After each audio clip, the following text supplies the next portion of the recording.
Okay, hi folks, and happy Friday. We're back with another Fireside Friday, and this week we're with James Donnelly, who is the global leader of the database engineering services within Verizon Connect.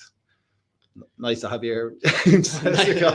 Wish you could say it. No, it's nice to be here. Yeah. So we had a little back and forth about what I should call you, what the job title is, and Chief Problem Fixer. Chief Problem Fixer, yeah. So James is responsible for database engineering services in Verizon Connect, and I think it's fairly safe to say you've been on a bit of a journey over the last couple of years, and massive. I want to say you've just finished it, but you probably haven't when it comes to the likes of AWS and that. You've gotten there, but there's more, always more. Always more to do. We've a big emphasis on continual improvement. So the way we do things today. It doesn't mean we're going to do the exact same thing tomorrow. Yeah. We're always about sort of adding value to the database platform, adding value to our development teams and the level of support that we provide to those guys. Yeah. So look, it's no 2 days are the same. Yeah. Put it like that. Okay, so what maybe for anyone typically what we do on Fireside Fridays is we're thinking about people like the guys on your team, Brian, Bruno, they might be out there in the world in a different company. And for us in talent acquisition, it can be a bit of a challenge to say, look, this is what it's like. This is what the gig is like. This is what James and team are like. But just to put that picture in their mind's eye before they come in. So maybe you could tell us a little bit about what is the database situation in Verizon Connect. What does it look like? What are the technologies like? So say, do you want a tech perspective or do you want a people perspective? Start with people. Yeah. We have a great bunch of engineers. I always say, you hire people who you want in your corner. Yeah. When the proverbial hits the fan. Yes. Right. Yeah. And like we have a broad range of engineering skills. Right. We've got junior, mid-level, senior engineers who have all various different strengths and various different aspects of database engineering. And that's what makes a great team. You're not relying on one or two people, right? Yeah. Your skill sets are covered. Database. Anybody that says, I know everything there is to know about databases. I've met lots of people who have talked about think they know everything, and that's fine. People have their own interpretations. But if you're meeting an engineer that has a broad breadth of skills, they're the sort of engineers you want your team. Okay. Right? There's going to be sort of aspects of that they're really, really, really experienced in, and there's going to be aspects of that they know about, they understand it, but they've yet to implement that. Okay, so theory to practice. Theory versus practice, yeah. And what we're always looking for is bringing in engineers where we see gaps within our team. And we, going back a year ago, maybe we were you and I were collaborating, and we hired Bruno on your team. Yeah. And I think that was a great example of us going out to the outside world, out to market, looking for skills. If I remember correctly, we were trying to find PG SQL to bring it in-house. And this is as a result of the move to AWS, right? So we're doing something new. There's all sorts of tech benefits to doing it, but there's still a skills gap on the team. There is, yeah. There's always, no matter if you're looking for, I suppose, predominantly we were a SQL Server. Yeah, Microsoft SQL Server, right? Yeah. And that's from the day. And then we've moved to AWS, and we've seen the benefits of leveraging the AWS service-based tiers. Yeah. So we're looking now for, predominantly our DBA was all on-prem. We work with our infrastructure teams to build the infrastructure, to get it racked and stacked in the data center. Mm-hmm. And it took months. Yeah. Look, by the time you went and spec'd out a server, till it went and got through procurement, to the time it got delivered to the data center, till it got racked and stacked and all hooked up to the network, and then we got a chance to build it.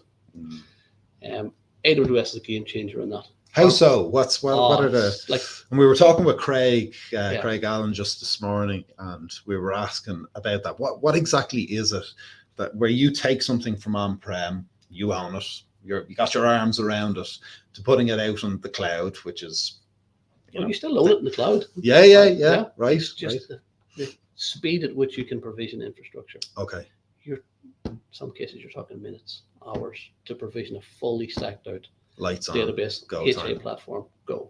Wow. Okay. And the beauty of that is you're dealing with on-prem infrastructure, you have to buy it, you have to size that to last you the life cycle of that infrastructure, be it 3, be it 5 years, whatever you determine your life cycle is. AWS, we can start small. And we can build up, we can scale out as our customer needs it. Over time or on demand. And it is, you know, as fluid as you're ever going to get it. Yeah. You know, so they've got a good business model, and you know, it really helps us in that space where we can actually go, if we want to do a POC, for example, we can spin a POC infrastructure up in, you know, minutes. Speaking of POCs, you actually, it's gone back a good while, probably back to a year ago or so, but you said something that stuck with me back then, and it was right. So we started out talking about the team here, and then we jumped really quick into the tech. But there was something you said to me, and I'm paraphrasing from a fuzzy memory now, but what you said, you were describing the culture on the team, and the people within the team, and who you might want to bring the team, and what they need to be able to bring to the team. And the thing you were describing was the ability to prove people wrong, but to be able to be proven wrong as well. Absolutely. And hit a consensus and move on. Yeah, absolutely. We always challenge our decisions, right? Be it a decision that I make, be it a decision that one of my managers make, or one of the senior engineers, or even one of the junior engineers. Why are you doing it that way? Yeah. Is there a better way? Always look for an alternative, right? And that's not say you go and challenge every decision. Right? There's boundaries there that we have to look in. But it's always look to improve what you're doing. Don't stay within the status quo. Don't do something because that's the way you've always done it. If there's a better way of doing it, and this is where people come in and they bring fresh ideas. You mentioned Bruno. We've had several other engineers join the team recently, or over the last couple of years, and they all bring their own perspective, and you have to listen to those ideas.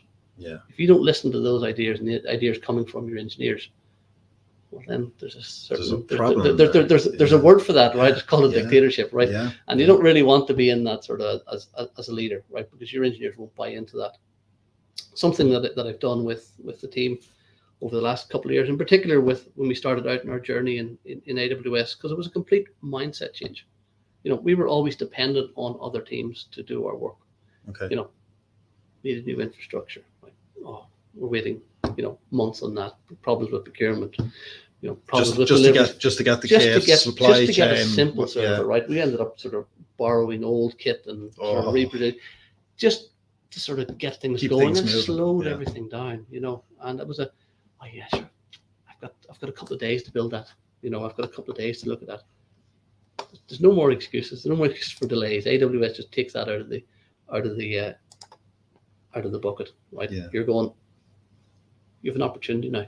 Go deliver. Go make it happen. Make it happen. So you're back to the reason I kind of segued into that, the team and the attitude to doing things, and how you may navigate those conflicts. I don't mean conflict in a negative sense, but the prove right, prove wrong consensus, and the proof concepts then are gone, which you start to talk about, or I would imagine are part of that journey. Look, we've done a lot of that. We're say 4-5 years ago. No one on the team had any clue of what AWS was. Really? No, that was a lot of self-discovery. We went into a journey where we built a sort of migration, or a sort of an idea of what we wanted to do. We worked with, you know, we talked to Craig Allen there, who's now our chief architect. We want to go to AWS. So between Craig and our previous data architect, Octavian, we worked and put that journey together. We know where we want to go to. How do we get there? And that's the bits of the jigsaw that, you know, myself and the team work together. And I say myself and the team, like every single engineer on the team played a role in that migration. Right. Some played a lot more than others, but everybody got an opportunity to sort of play their part in that journey. Get involved. And it's phenomenal. Like last year, we moved our US production platform up there, and it was 130, 140 terabytes of data. It's a lot of data. Yeah. It is, but it's not it's a big amount of data, depending on your size of the company. Size company, relative, right? But so take our EU prod that was probably around 50 or 60 terabytes as well. So, you know, we've moved in the last sort of 12 or 18 months over 200 terabytes of data. Flawlessly, right? And that come down to planning. And I was chatting to Keith, who we're looking at for one of our open roles at the moment. about what sort of engineer do you want, right? You want someone who understands the problems. You want someone who will actually, and I'm a firm believer of, if you don't write the problem down, Right. if I'm sitting here explaining a problem to you, if I can't write that down, Yeah. and I can't explain that to you, then I don't understand what that problem is. So if you're not able to articulate that, bring it back to the team, bring it back whatever down it might to the be. small. Once you understand the problem, then once you're able to write down and articulate the problem you're trying to solve, then you start planning for that. That's really interesting. Break down to its most simple pieces. And, what do you want to do? Because that way you can go back and validate. Okay, that's my problem. Yeah. I'm now going to look at opportunities to solve that problem. And only when you write it down can you go back and say, well, I'm going to validate it now. Did I solve the problem? And that's the sort of engineering and problem solving sort of mindset that we want to bring. We in TA we call it the why. Why are you doing this? Why are you looking at that? What is it you're trying to fix? Or what is it you're really trying to fix? That's the other thing you might be thinking. I do sessions. I've done a couple of sessions on this with my own team about the what, the why, and the how. Yes. Right? If you understand what you're doing and why you're doing it, right? The how is the easy bit. Yeah. Right. The how is the what technical components or what sort of aspects of my technical skill set can I apply to solve that problem? To solve that problem, to fix it. But you understand the what and the why. A lot of people understand the what, but they don't understand why they're doing it. Yeah. Right? You have to understand all three. Yeah. And that's what makes a well-rounded engineer. Yeah. In my opinion. Yeah, no, I agree with it. It's really interesting. And I think you can expand on it. And I think people over the course of careers expand on that, and they take the why from the immediate technical problem to being the business context, and then they grow, and then you can add on leadership skills or whatever route you go down by way of career on top of that. It's interesting. You mentioned, and I know Keith is working closely with you on a position that you have open at the moment. And Keith's in the building somewhere at the moment. And if we get through this conversation without talking about that job and him being able to showcase this conversation, I think he locked that door and won't let me out. He won't let you out. He'll kill me. He won't let you out, and off we go. But who are you trying to hire at the moment? We're looking for sort of AWS database engineers, right? So we have a broad skill set that we're looking to hire, right? Someone who has DevOps experience that can work on building CI/CD pipelines, not only for infrastructure but also for database code. We've started in that journey.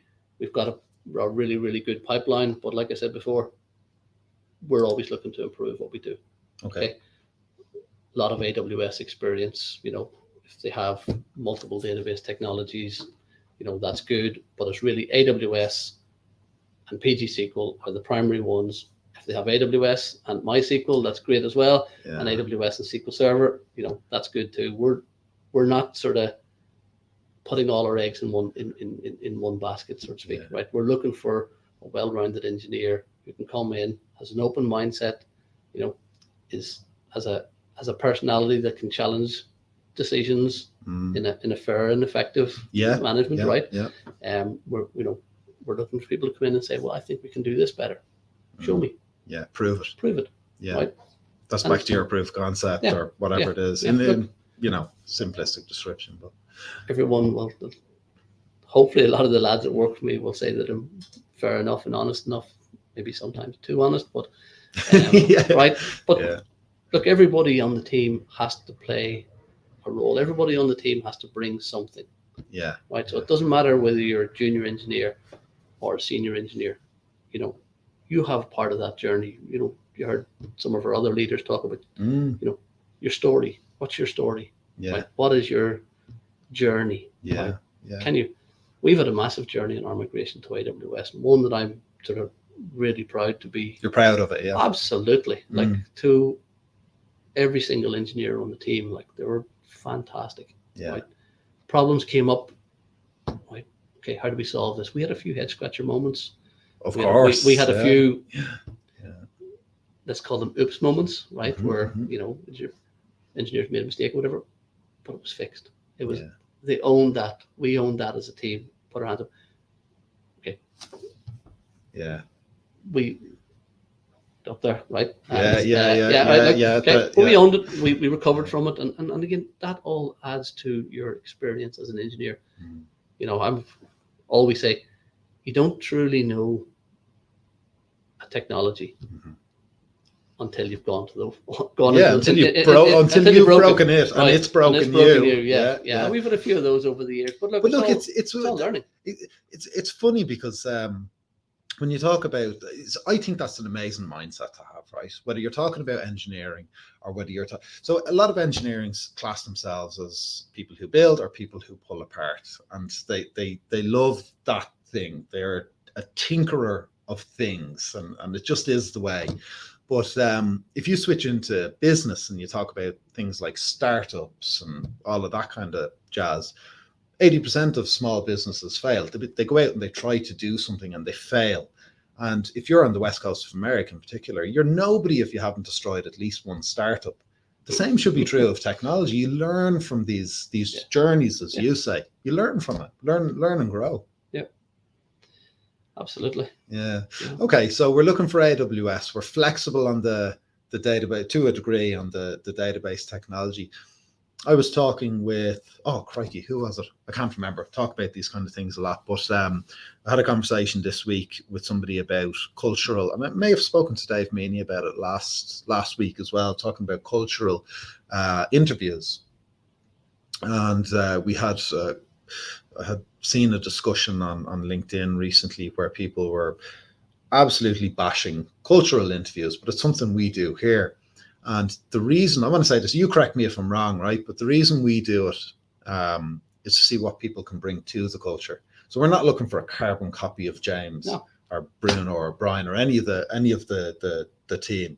We're looking for people who can actually come in, as you say, challenge the status quo. Yeah, no, absolutely. And, you know, I suppose my boss would hate it if he had multiple versions of me working for the team. Yeah. But everyone has to come in. They have to complement the values that we have as a team. You know, the work ethic. You know, the camaraderie we have. You know, the collaboration that we have. You know, if you come into a global team that we have between ourselves and the lads in Atlanta and the guys in Christchurch as well, but it's around how you communicate. It's around the ease at which you can get your message across or articulate the help that you need or the problem that you're trying to solve. Yeah. Like, if you can master that, then the world is your oyster. Yeah. Right? So the days of being the coder or scripter or database guy with the coffee and the headphones on and not talking to it, that's long gone, right? That's long gone. It's just, it's long gone in here. I can't speak for other companies, but you know, look, each to their own, so to speak. Yeah. But you find what works for your company and your team. But no, look, I'm a huge effort and a huge emphasis on collaboration, on communication, right? Problem shared, problem halved, as you say. Right? Oh yeah, so true. So, you know, there's no use banging your head against a brick wall and for 3-4 days trying to figure something out. It really annoys engineers when somebody goes over your shoulder. There's the problem there, and you're sitting there going, you know, how did I not spot that? And that's where collaboration comes into it, and that's where working together as a team is a massive thing for me. Be it the team locally here in Dublin, you know, the team in Atlanta, or collaboration between Dublin and Atlanta, or Dublin and Christchurch. You know, you have to have that. Yeah, and your team is split across those 3 geos: USA, Dublin, Europe. We're now supporting the guys some of the new guys in Atlanta as well. So right, you know, okay. Some of the newer development teams in Atlanta that have come in under the. So here's a question for you there, because I've got stakeholders in USA, Ireland, well, right away across Europe, and talk to APAC as well, and colleagues as well too. That can be hard. We're in the middle in Ireland, but if you're talking to somebody on West Coast, or even East Coast, and you've got meetings there, you've got meetings here in Dublin, then the old time zone isn't too friendly with APAC as well. It's not, right. And look, you pick your battles, right? You don't want. Kind of had this conversation with the guys in New Zealand recently, and they're like, you know, why did you? I was going, because it's one person that I'm impacting is me. Yes. Yeah. As opposed to if I have this in the evening, I'm impacting, you know, the 6 engineers that are down there. So, you know, that's common sense, really. Yeah. Right? Least impacted person. Least impacted numbers. Least impacted numbers Right. or something. Yeah. Family might have a different Yeah. opinion on that. But look, how do you separate those two things then? I mean, work and family, because I know that for me it was about picking, as you say, pick your battles, but try to, like, I would collaborate with America an awful lot, and they might be arranging late PM meetings that wouldn't work for family time over in Dublin, absolutely. but they always would row in, and they'd be flex for you, and us for them, vice versa. But give and take. So that's what give and take. Like, yeah. You can't have everything in your own time zone, unfortunately. No, you can't with a global team. But look, speaking of family time, right? Just to completely and utterly go off the radar here, I'm looking at your lanyard over there, right? And do you want to grab that and so we have a Mickey Mouse lanyard here. So if you hold that up to the camera there, you can see that looks like Disney World. It's Disneyland. Disneyland in Paris. We took myself and my wife took the kids over a couple of years ago. Yeah. Amazing place. Is it? Yeah. Amazing place. It's on our to-do list. Highly recommend it. Yeah. Kids Did you get on all the rides? Absolutely. There you go. So you were the biggest kid of all, basically. That's what I'm hearing. No, not to that extent. My eldest daughter is 11 now. She was 7 when we went over, and she was on every bloody thing. Like, everything. Everything. It was good fun. Like, you could see them enjoy themselves. Yeah. But I highly recommend it when you go over. And give you a few tips if you. Yeah, I think you were saying you have them in sports and. My 2 kids love GAA. And so which do they prefer? Camogie, hurling, or my eldest one, 2 daughters. So my eldest one, Mia, she's 11. She plays the under 11s in Castleknock. She loves camogie. Okay. Camogie's first and foremost. Under 11s in Castleknock. My daughter has probably played. Your daughter. So are you in the Castleknock pitch? Would that be Somerton, beside the Castleknock Hotel? Oh no, we haven't played out there. There's another one. If you go to the roundabout and turn right, as if you're heading towards Ashtown, there's an immediate right in there, I think. Yeah, that's Porterstown Park, I think. Might be, yeah. We'll see on the pitch. We'll see on the pitch soon. Yeah. So there you go. My youngest one's the opposite. She loves football. So. You're right. So chalk and cheese, but they both love it. It's great for them. It's great to see the uptick in female sport. Great to see them getting on TV, especially the Ireland soccer team now getting over to the World Cup. Yeah, it's phenomenal, and I mean, those girls are just amazing. Where they came from, the mess that was. To having to get their own jerseys washed at home. Literally no money been put in by the FAI, and now they're just national heroes. So big shout out to the Irish ladies football team and all the female GAA aspiring and current players. Okay, cool. So we've got a little bit of a flavor for you, for the team, for the job you're looking to recruit for as well. So really appreciate that, and I think that might save my life with Keith. Now he won't bash me for letting the moment pass to talk about that. Absolutely. And if anyone is interested in listening to this or knows people that are interested, reach out to Porrick or reach out to myself or reach out to Keith. Yep, absolutely. We'll happily share the job specs and the type of engineer that we're looking for. Yeah, get a call set up straight away. Absolutely. So comment below, and we'll reach out to you, and we'll follow up with anyone who's interested. Doesn't matter where you are in the world. If you're interested in coming and working with James and his team, do connect with us. Now, James, I always end the conversation with 2 questions. So the first question is, for anybody who does comment below or connect with us or reply, what's your advice to them for when they come to interview with you? What advice would you give them? Come prepared. Come prepared? Come prepared. Make sure you can talk about everything that's on your CV. Yeah. That basic preparation, right? We see lots of CVs come in where I'm an expert in this and I'm an expert in that. And when we sort of scratch the layer of the surface. Yeah. And look, people do that to get their foot in the door, right? Yeah. But, be honest of where you're at. Be honest of where, be self-reflective of what you're good at. Feel free to hold your hand up and say, look, I understand this, but I don't really have the practical experience. That's something I'm looking to get into. That honesty is I don't want to say it's a rare quality because I think most people are very, very honest, but demonstrating it in an interview doesn't always happen, right? No. And look, I suppose you're historically, and maybe we do it a little bit differently in the DB services team, like we just ask people, look, be open and honest with us, right? If you reach the end of your interview and we ask you a technical question, go to the level you're comfortable talking about. Yeah. Don't start waffling. Don't start BSing. Yeah. Right? Because you will get found out.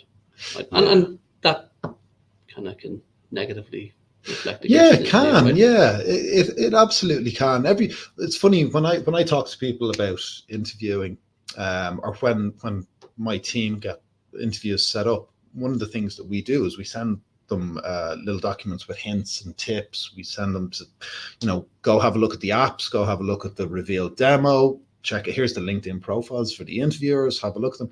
The best outcome for an interviewee equals the best outcome for Absolutely. the interviewer, right? And you want them to be successful. So at no point do we want somebody to be unsuccessful in an interview. The best outcome is that they're successful and everybody is. So that's an interesting, that's win-win.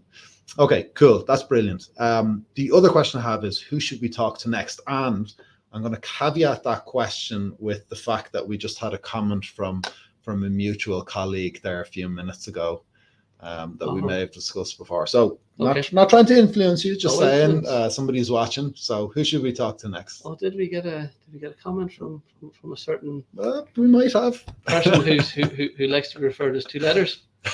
Possibly, yeah. Right. No, look, I suppose someone that has sort of departed and maybe come back a little bit recently is a fellow colleague, a fellow superb engineering leader, a certain Mr. Daniel Jordan. DJ. DJ is certainly someone that everyone loves in this place. Phenomenal what he has delivered previously for us here. Instrumental in video and absolutely, yeah. I suppose there's other people. There's my boss. There's Karam, yeah. We've other engineering leaders inside of Karam's org, like Stephen Bracken. There's Darren Ireland as well, Richard Danaher. There's a load of people there. Right, that's it. To broaden your horizon. So and actually, sorry, something you mentioned earlier on about DevOps. That entire team, whether it's database systems, ops, networking, Darren's team, you're all DevOps, right? This is DevOps culture, and it is, and the biggest thing is we all collaborate together. There's certain projects that we work on, as a team. Like Darren has representatives in there, Richard, Stephen, my team, and they all sort of collaborate together to solve the problem and get us over the line. Do we get it right all the time? No. Do we get it wrong? So, it's all about learning, sort of adding feathers to your cap, as I say, right? It's another experience. Another bit of experience you can add. It's another, technology that you can sort of get to understand a bit more. Right? Of course. So it's sharing. All right. So there you have it, folks. We are coming for the entire systems ops, the entire DevOps team, and DJ, watch out, you're on the hit list as well. Probably ringing my phone now. Yeah, he's texting now. I'll never comment on anything again. Yeah. Okay, James, thanks a million. It's been an absolute pleasure to chat with you. You're an extremely generous leader. You've been good to our team, and it's always good collaborating with you. And I know Keith feels the exact same. Funny enough, actually, I'll leave with one anecdote. Keith, who is commenting below, that Keith McClellan is the guy you absolutely need to connect with to talk to about the positions with James and team. But Bruno, who had joined a little while back. Last November, yeah. Yeah, Keith wasn't working with us at the time, and Keith was trying to persuade Bruno to go to a different business, and we were trying to bring Bruno on board here. Now, we won, so he came and joined us as a result of that. Absolutely. If you can't beat him, join him. Yeah, that's it. Yeah, win-win. All right, folks, I'm going to leave you, as always, with our Credo video. It tells you a little bit more about who we are and how we show up. Happy Friday. Here it is, the new AI dash cam from Verizon Connect. It's smarter, sleeker, and it's got 2 cameras, one for your drivers and one for the road. So you and your team can stay connected like never before. Now you can see what your driver sees and see your drivers.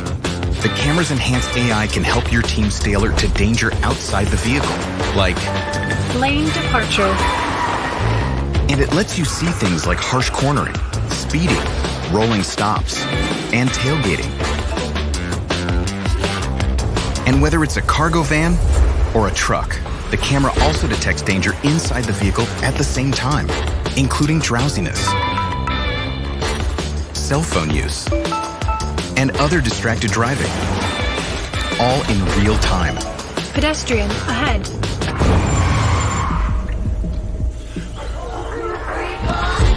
And you can always stay connected from the office or on the go to provide your team with crucial feedback and reward good driving.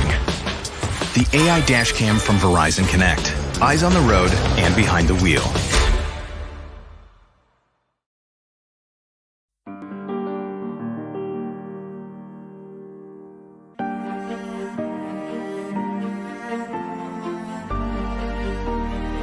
From where we work to where they live. From our technology to supporting theirs. From each and every one of us to each and every one of them. Everything we do affects everything they do. That's why how we work, what we believe, our values make all the difference. We share our success with the community to make the world in which we work better than it was yesterday. We keep our commitments to each other and our customers. We know teamwork enables us to serve our customers better and faster. We focus outward on the customer, not inward. Our actions produce measurable results. We run to a crisis, not away. We are committed to doing the right thing. This is our credo. Our guide to what really matters. How we stay connected to each other and to them.